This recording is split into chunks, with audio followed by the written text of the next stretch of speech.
استغفر الله. بسم الله الرحمن الرحيم. الحمد لله رب العالمين، نحمده ونستعينه ونستغفره ونعوذ بالله من شرور أنفسنا ومن سيئات أعمالنا. من يهده الله فلا مضل له ومن يضلل فلا هادي له. أشهد أن لا إله إلا الله وحده لا شريك له، أشهد أن محمدا عبده ورسوله.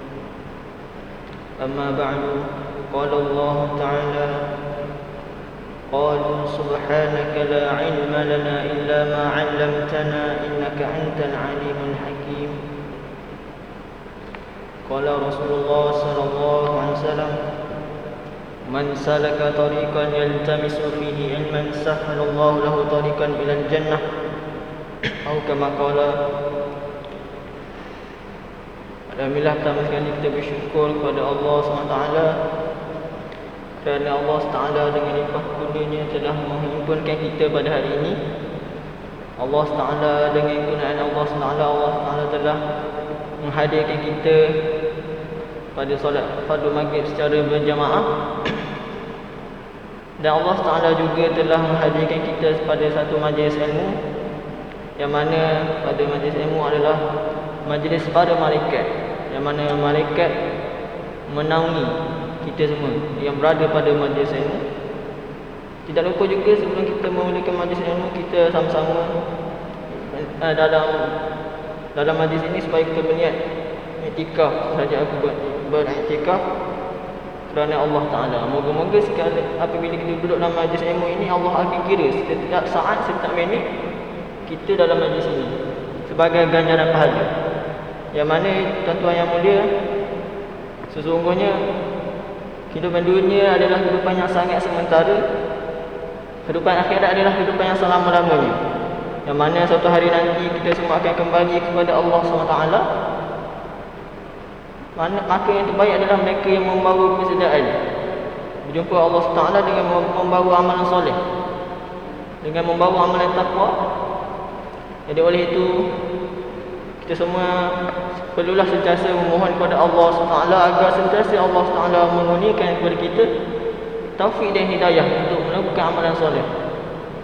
Tuan-tuan yang mulia, kita sangat memerlukan taufik dan hidayah kepada Allah SWT. Kerana apa tanpa taufik dan hidayah kepada Allah SWT daripada Allah SWT, maka suatu amalan kebaikan pun kita tak mampu nak lakukan. Kerana apa? Hanya dengan izin Allah SWT sahajalah kita semua ini dapat solat, dapat berzikir, dapat membaca Al-Quran, dapat menghadirkan diri ke masjid. Ini semua hanyalah dengan izin Allah SWT sahaja. Tuan-tuan yang mulia, selalulah kita minta kepada Allah SWT agar Allah SWT membantu kita dalam beribadah kepadanya.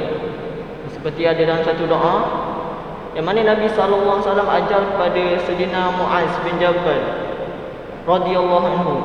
Nabi SAW mengajar doa ini, iaitu doa yang digalakkan untuk dibaca selepas setiap kali solat. Allahumma a'inni ala zikrika wa syukrika wa husni ibadati. Tuan-tuan yang mulia, jika kita perhatikan doa ini, Allahumma a'inni, ya Allah, bantulah aku, ala zikrika, dalam mengingati engkau, wa syukrika, dalam bersyukur pada engkau, dan huwa husni ibadati, dan dalam memperelokkan ibadah. Tuan-tuan yang mulia, untuk beribadah kepada Allah pun kita perlu kepada bantuan Allah. Tanpa bantuan Allah Ta'ala, tentu kita tak mampu untuk mengucapkan walaupun satu subhanallah. Tuan-tuan yang mulia, kita perlulah sentiasa mohon kepada Allah Ta'ala taufik dan hidayahnya. Sebelum itu perlulah kita tahu apakah beza taufik dan hidayah. Hari ini ada orang diberi hidayah tapi tidak diberi taufik. Taufik ini adalah, taufik dan hidayah ni kita perlu bezakan maksudnya. Hidayah ni apa, tuan-tuan yang mulia?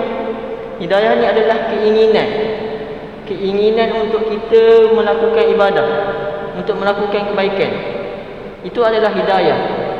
Adapun taufik ni adalah apa? Taufik ni adalah kemampuan untuk melakukan ibadah. Jadi kita dapat bezakan di sini, taufik dan hidayah ni adalah satu benda yang berbeza. Ada sesengah orang tu diberi oleh Allah hidayah, tapi tidak diberi taufik oleh Allah. Seperti mana?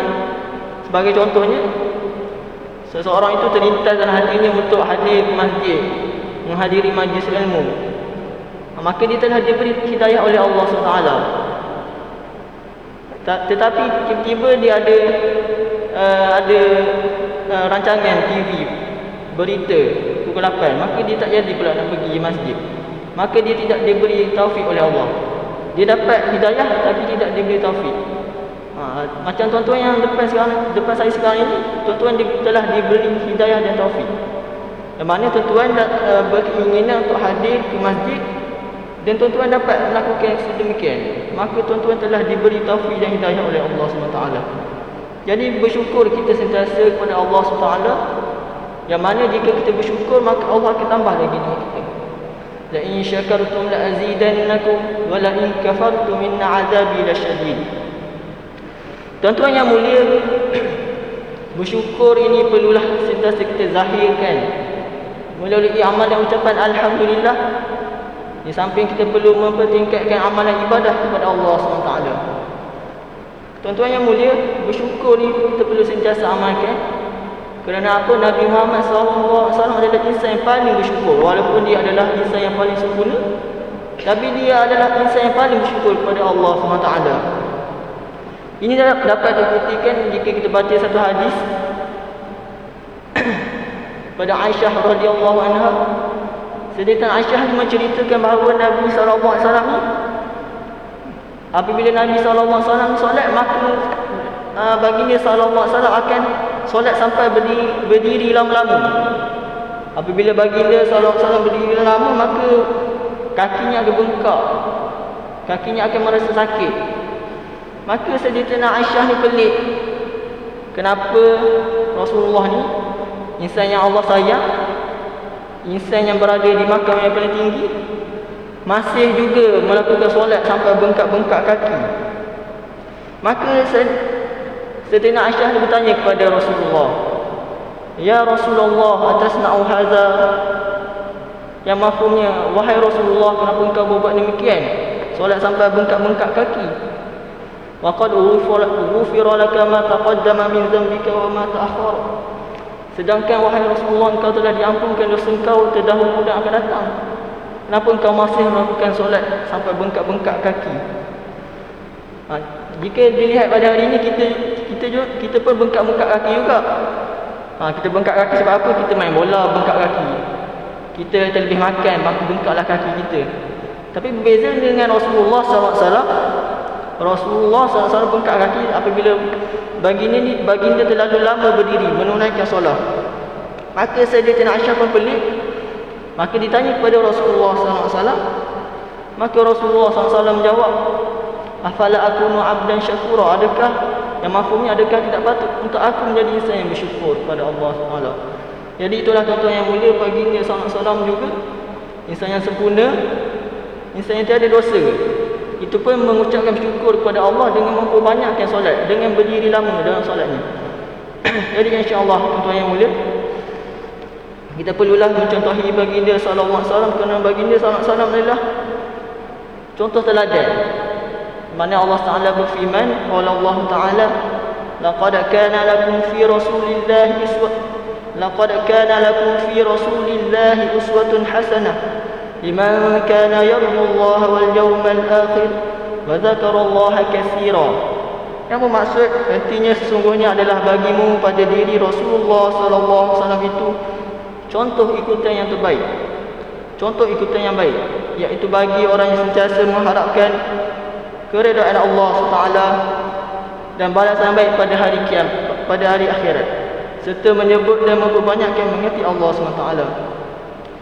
Jadi tuan-tuan yang mulia, bila kita bersyukur pada Allah, maka Allah akan tambah lagi nikmat kita. Tuan-tuan yang mulia, tuan-tuan yang berada di masjid ini adalah pilihan Allah SWT, yang mana tuan-tuan yang mulia banyak ganjaran dalam hadis sebut, ganjaran orang yang solat berjemaah ini. Orang yang apabila langkah dia pada rumahnya ke sini, ke masjid Allah, maka Allah setiap langkahnya Allah akan hapuskan satu dosa, dan setiap langkahnya Allah akan tinggikan darjat dia. Maka tuan-tuan yang berada rumah jauh daripada masjid, apabila tuan-tuan berniat untuk datang ke masjid, maka Allah akan kira sejauh mana langkah tuan-tuan, maka sejauh itulah dosa-dosa tuan-tuan dia akan dihapuskan oleh Allah SWT dan akan ditinggikan darjat. Dalam satu hadis ada sebut, man tatahhara fi baitihi, barang siapa yang mafhumnya, barang siapa yang bersuci di rumahnya, summa masya ila baitin min buyutillah, kemudian dia berjalan menuju ke salah satu rumah Allah, liyaqdiya faridatan faraidillah, untuk menunaikan kefarduan daripada kefarduan, kanat khatwatahu, maka setiap langkahnya tahutu khati'atan wa tarfa'u darajatan, maka setiap langkahnya akan dihapuskan dosa oleh Allah dan akan ditinggikan darjatnya. Maka tuan-tuan yang berada rumah jauh pada masjid, sanggup bersusah payah, maka setiap langkah tuan-tuan tidak akan disisikan oleh Allah SWT. Maka setiap langkah tuan-tuan akan dihapuskan dosa oleh Allah dan akan ditinggikan darjat oleh Allah SWT. Maka tuan-tuan janganlah rasa sedih, rasa kekurangan, kerana Allah SWT akan menilai setiap langkah tuan-tuan yang mulia. Jadi insya-Allah tuan-tuan yang mulia, pada hari ini kita akan bermuzakarah tentang satu kitab. Kitab ini berjudul Ensiklopedia Adab, atau dalam bahasa Arabnya adalah Mawsu'ah Al-Adab. Ini adalah satu kitab karangan Datuk Haji Muhammad Zakaria, di mana kitab ini sangatlah baik untuk kita sama-sama bermuzakarah, untuk sama-sama kita baca di masjid. Yang mana melalui pembacaan ini, maka moga-moga kita dapat ambil manfaat dari buku ini yang sangat banyak, sangat penuh dengan pengisian. Tuan-tuan yang mulia, pengarang Datuk Haji Muhammad Zakaria adalah seorang yang tidak asing lagi di negara kita, yang mana beliau ni memang aktif dalam mengarang buku dakwah. Antara buku-buku yang beliau karang yang terkenal adalah buku Indahnya Hidup Bersyariat dan Ensiklopedia Solat. Buku-buku ini tersebut memang telah mendapat sambutan yang baik daripada umat Islam di Malaysia. Maka saya dengan berbesar hati ingin membaca satu karangan beliau yang amat menarik, iaitu berkaitan dengan adab. Tajuk buku tersebut adalah Ensiklopedia Adab, yang mana tuan-tuan boleh beli di Shopee, yang mana kita akan gunakan sepanjang pengajian bulanan kita. Moga-moga kita semua dapat ambil manfaat daripada buku yang sangat penuh dengan manfaat, penuh dengan mulai ini. Tuan-tuan yang mulia, kenapa kita nak bincang pasal adab? Yang mana adab ni adalah satu perkara yang sangat-sangat penting. Adab ni adalah ilmu. Tanpa adab, maka sia-sialah ilmu seseorang itu. Kenapa ulama-ulama kita dahulu, mereka mendahulukan adab daripada ilmu. Diriwayatkan bahawa satu kisah di mana anak murid Imam Malik ini bernama Abdul Rahman bin Al-Qasim. Siapa yang mempelajari ilmu syariah maka dikenallah Abdul Rahman bin Al-Qasim ni adalah salah seorang daripada anak murid Imam Malik yang sangat masyhur. Diriwayatkan bahawa beliau ni telah belajar dengan Imam Malik selama 20 tahun. Sangat lama, 20 tahun. Beliau telah belajar dengan Imam Malik selama 20 tahun. Dan selama 20 tahun itu, 18 tahun beliau belajar tentang adab sahaja, tuan-tuan yang mulia. 18 tahun belajar tentang adab sahaja, 2 tahun yang kemudian barulah mempelajari ilmu. Maka ini 18 tahun adalah satu tempoh yang sangat-sangat lama, yang mana beliau menghabiskan untuk belajar adab saja daripada Imam Malik.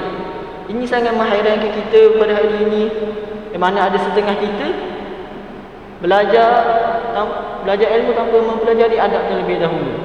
Maka ilmu yang dipelajari ditakuti akan membawa ke arah kesesatan.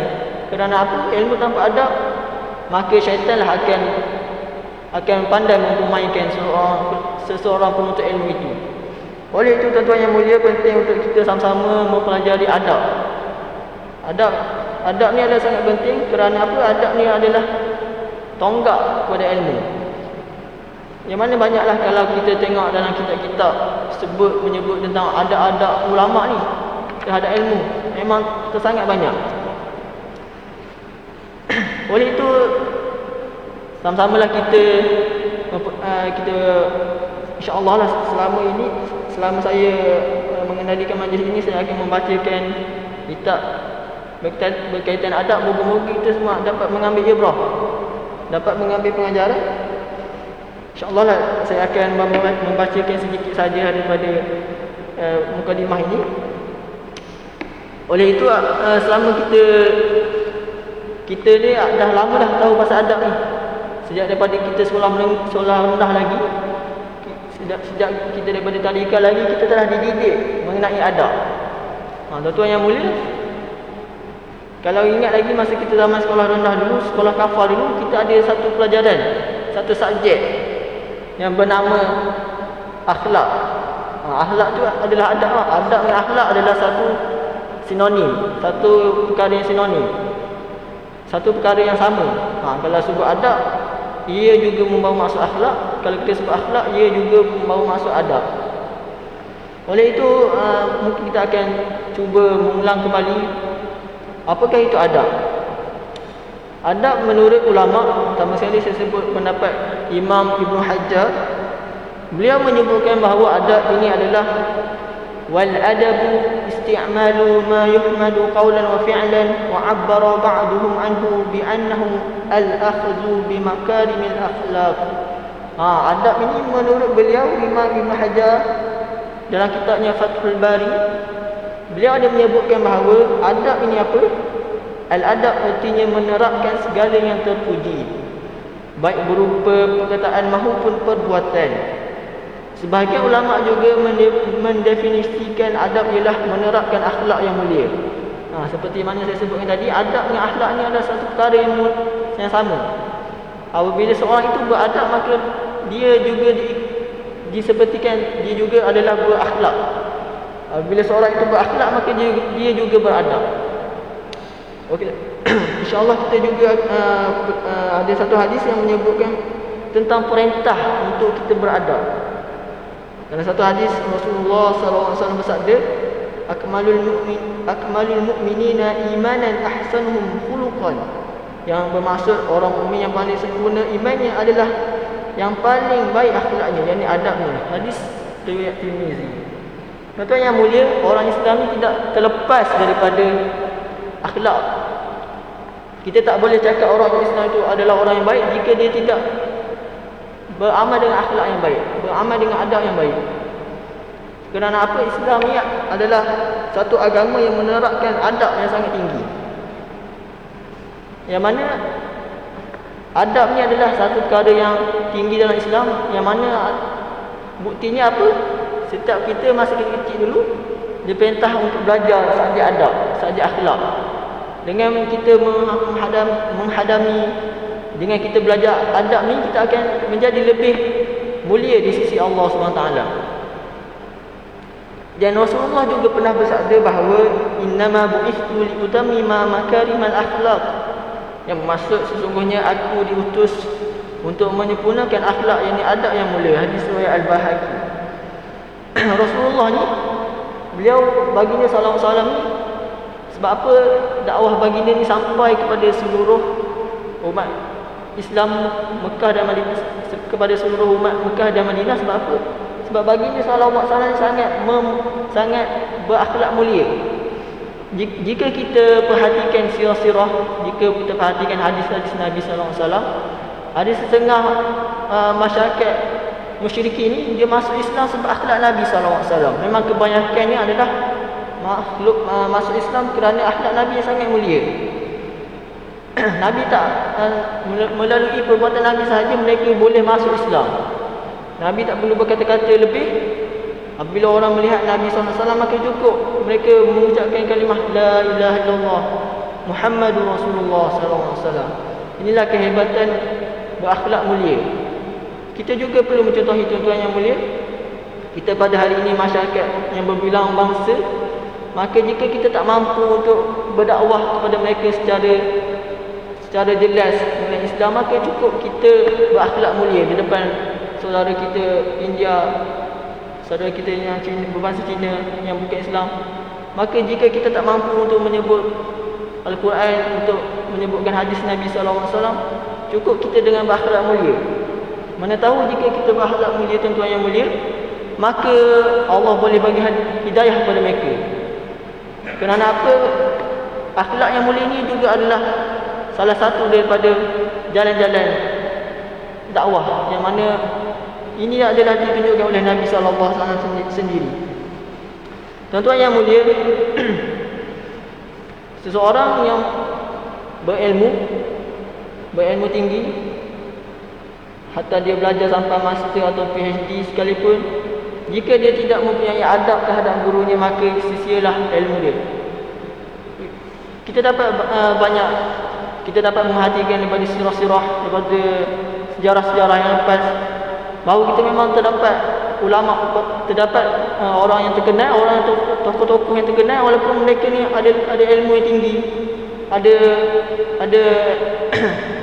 ada ilmu yang tinggi, ilmu pengetahuan yang tinggi, tapi apabila mereka tidak beradab dengan guru mereka, maka Allah akan tarik kemizahan ilmu yang ada pada mereka.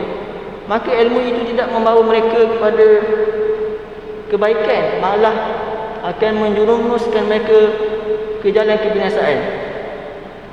Tuan-tuan yang mulia, insya-Allah sepanjang kita akan baca kitab ni, kita akan melalui banyak ada adab dalam kehidupan seharian kita.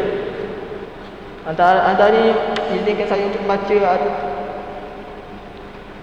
ada adab yang kita akan jumpa sepanjang kita belajar kitab ini, seperti ada adab menuntut ilmu, adab kehidupan mengikut sehari semalam, ada adab sebagai seorang Muslim, ada adab bersuci dan perapian diri, adab kebersihan rumah tangga, adab menjaga panca indera.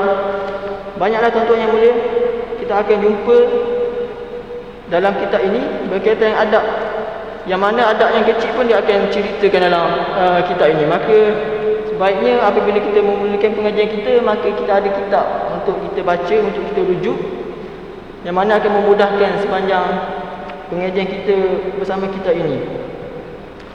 Jadi insya-Allah tuan-tuan yang mulia, kita sama-sama akan tuan-tuan akan bersama saya sentiasa setiap bulan, sekali dalam sebulan, untuk sama-sama kita membacakan kitab ini. Moga-moga apa yang tertulis dalam kitab ini kita semua dapat amalkan dan dapat kita gunakan dalam kehidupan seharian kita. Kerana apa? Kehidupan kita ni tak terlepas daripada amalan adab. Segenap daripada kita bangun tidur sampai kita tidur kembali, semuanya berkaitan dengan adab. Adab tidur ada, adab bangun tidur ada, adab pergi tandas ada, adab masuk surau ada, adab dalam rumah Allah, adab makan, adab penampilan. Maka kehidupan kita sebagai orang Islam ni tak terlepas langsung daripada sikit pun tentang adab. Maka adalah amat penting. Mungkin kita dah pernah belajar, tapi kita mungkin akan kita ulang kaji semula. Moga-moga kita akan dapat beramal, walaupun tak banyak kita dapat amalkan, walaupun sikit, insya-Allah moga menjadi bekalan kita di akhirat kelak. Jadi insya-Allah itu sekadar mukadimah untuk kita ini pada bulan ini. InsyaAllah kita akan meneruskan pengajian kita pada bulan hadapan jika diizinkan oleh Allah SWT. Maka apa yang baik itu datang daripada Allah SWT, apa yang kurang datang daripada kelemahan saya. Moga-moga Allah SWT yang memberi kita keizinan lagi untuk meneruskan pengajian pada bulan hadapan, jika dipanjangkan umur oleh Allah SWT.